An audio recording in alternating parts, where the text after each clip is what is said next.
Zero Group Manufacturing. Lower receiver.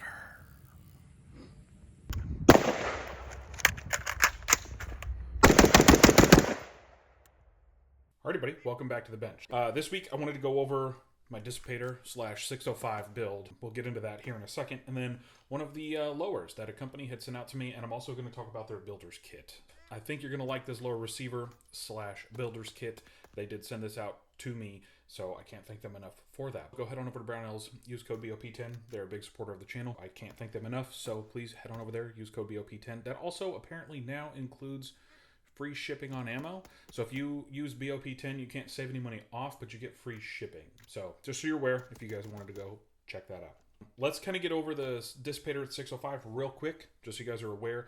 The 605 was Colt's attempt at making a shorter 20-inch rifle. So what they did was they kept the rifle length gas system, and then they chopped the barrel down to like 15.1.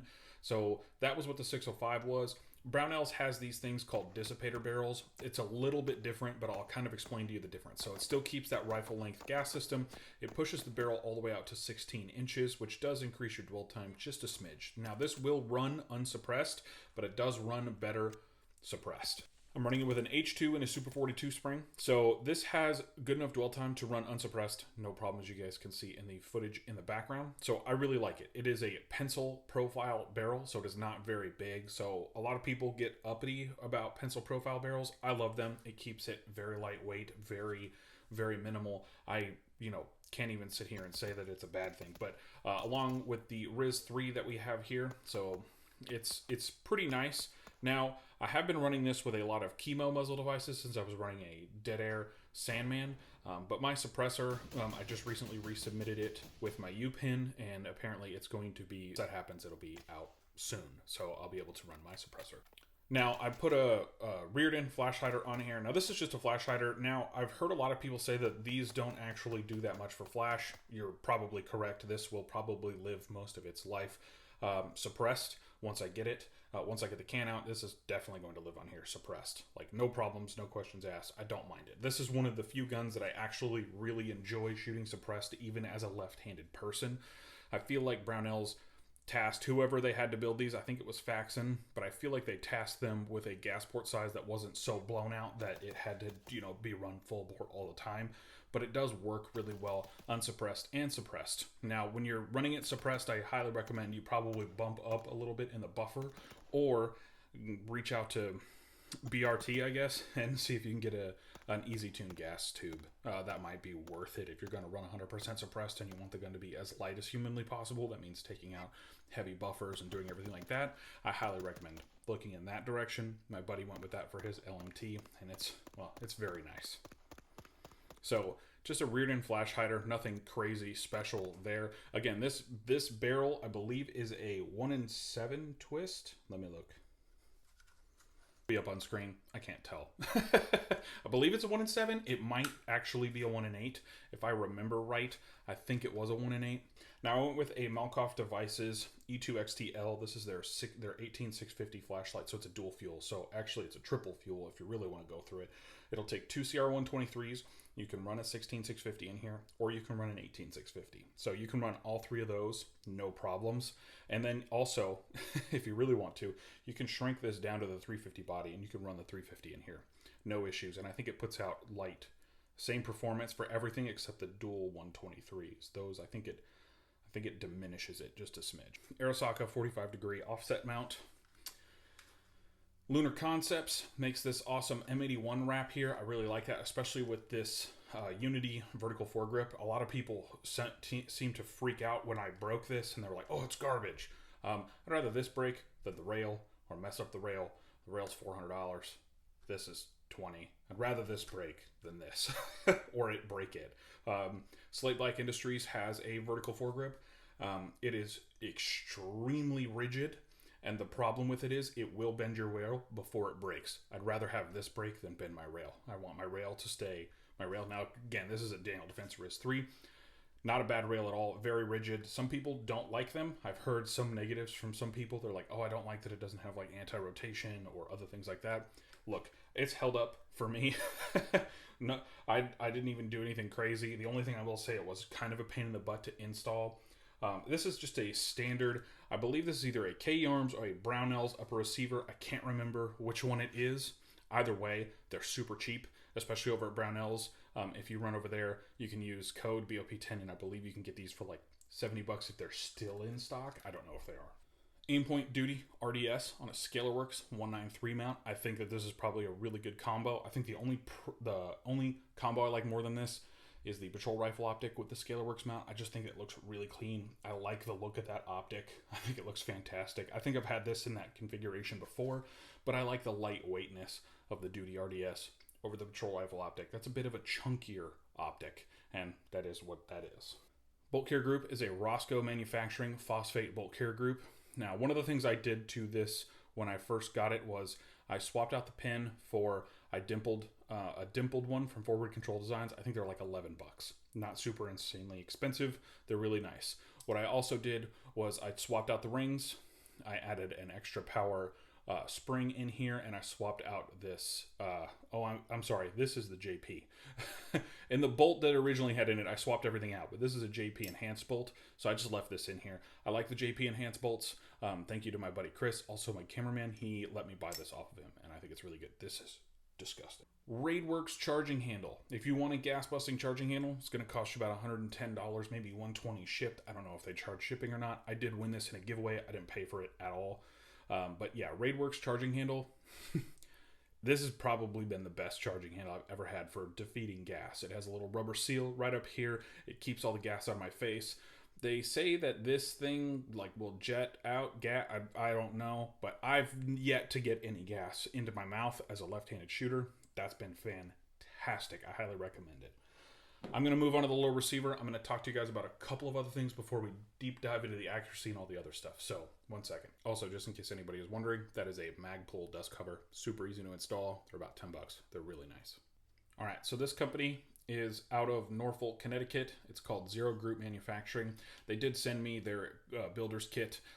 They sent it out. They did want a review of it. I'm going to give you an initial impressions. And my initial impressions is this is a very good kit. The anodizing is super thick and second to none. I've seen Sons of Liberty Gunworks and all that other stuff, and I would say their anodizing is just a little bit thicker.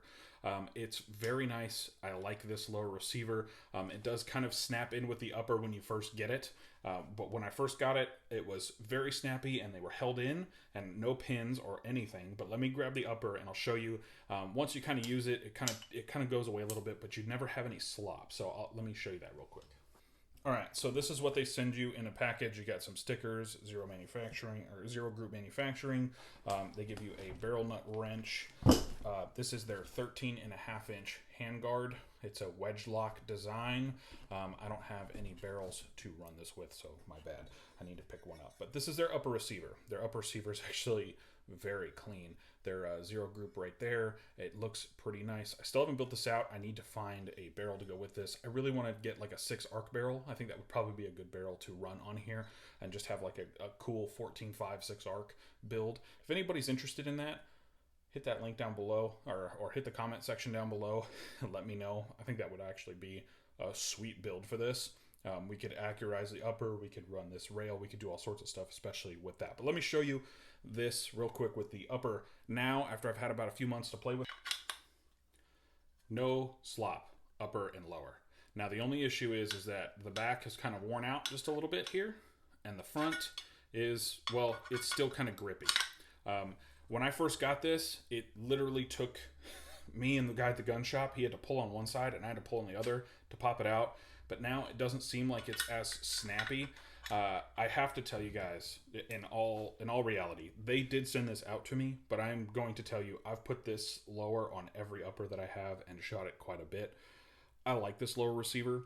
It does have a sweet little flare of a magwell here that not a lot of standard lowers have. Let me grab you like a Geisley, and that would be a comparison in the price range, because I can't give you the price range, but if you do use code Hoodlum, it'll save you some money.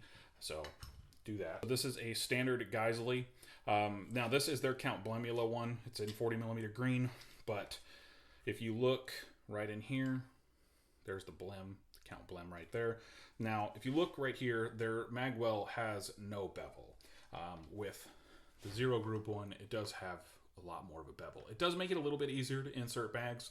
Nothing like an actual magwell would do, like those ones from all the 3D printing companies that are selling you 3D printed parts at like $70. Yeah, you could definitely use one of those on here, but it's a lot better than a Geisley, and this lower and this lower are about the same price. The tolerances on here are fantastic. I've never had an issue. I am running a LaRue MBT in here. I hate this trigger. The trigger pull weight is pretty chunky.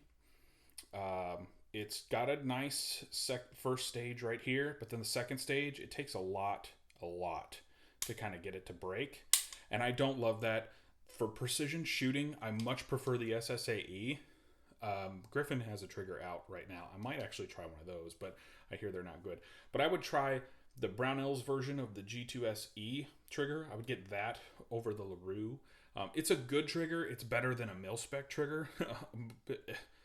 Really, a potato is better than a mil-spec trigger, but this is really good. It does not have a carrot-like break. I don't know if you guys can hear this, but it not a carrot-like break, more like it's mushy than it snaps. Whereas like Geisley, they say a carrot-like break, like it feels like there's no give. It just kind of goes like that. That's my only issue with this trigger. I don't know. Forward Control Design's everything, because Forward Control Designs makes awesome stuff. Castlenet end plate is BCM, because Forward Control Designs end plate is, I would say, ridiculously expensive. Everything Forward Control Designs does is ridiculously expensive. B5 M81 stock die-free-co grip. Now, and then I believe the lower parts kit for all the detents and springs is a CMMG. These are CMMG pins. They're not bad whatsoever. With this upper on here, no slop. With any other upper on here, I have no slop. None. Like, none whatsoever. Barely wiggles. Barely. Like, I don't have any issues with this at all. I could very well probably swap out the upper receiver to run that, but I don't want to do that. No offense, Zero. I just don't want to. Accuracy. The accuracy of this upper receiver has actually been really decent for what it is. For a pencil profile chrome lined barrel, it's been pretty decent. I think I've gotten anywhere between 1 to 3 MOA-ish, somewhere around there. I'm getting anywhere between 1.5 to 4 inch groups. Now, a lot of that is ammo dependent. A lot of that is the fact that this is a pencil profile barrel. Some of that has to do with the fact that I did not allow the gun to cool down between strings of fire. As you can see, it's not a sub-MOA barrel whatsoever, but it does it does work, and it's very accurate. And those were 100-yard groups shot at a 100-yard range. Is very nice. So I will get this out to a 100-yard range very soon, and we can have some fun with it. Other than that, there's not a whole lot I can actually say about this build that I hate. I really just wanted to modernize a 605/Dissipator. Brownells had these barrels, and when I saw it, I had to jump on it. That was really what came to it for me. I was just like, you know what? I really, really, really want a 20-inch gun and chop the barrel down. And that was my original idea when I got my 20-inch. I wanted to chop that barrel down, but then I saw that Brownells had these, and I couldn't pass it up. So these barrels are awesome. I love them. I just love every configuration I've had this gun in, whether it had the Knights M5 RAS or the RAS 3 or the Riz 3 from Daniel Defense. It's been a very solid upper receiver. The lower has been pretty good. I've got about 500-ish rounds in the lower. I'm going to continue to kind of beat the piss out of it and have some fun with it, but it's been pretty good for a non-ambi lower, and I love ambi lowers. Like, my favorite is the PWS and the Griffin. I have an LMT. It's okay. It's pretty fun to shoot. There's nothing in the way. It just kind of does what I want it to do. It's not insanely gassy. It shoots suppressed. It shoots unsuppressed. It does just everything really nice. Not fantastic, not out of this world, but it just does it really nice. And sometimes I feel like you have to have one of those guns in your collection. It does everything really nice. And I think an AR-15 like this, that does everything really nice, is something that everybody should have. It doesn't have to be a sub-MOA shooter. It doesn't have to reach out to 7,000 yards. It doesn't have to do all that. But this one does a lot, and I like it. A lot to my heart. And on paper, it's actually not that bad. A lot of people will be like, ooh, those are horrible groups. Not really. When you see a lot of other pencil barrels, I would take a look at that. I think the only one that could probably beat this would be the BCM Enhanced Lightweight barrels. Those ones are fantastic. Anyway, that's all I have to say. Hope you guys enjoy this video. Head on over to Brown Hills, use code BOP10. Be a hoodlum.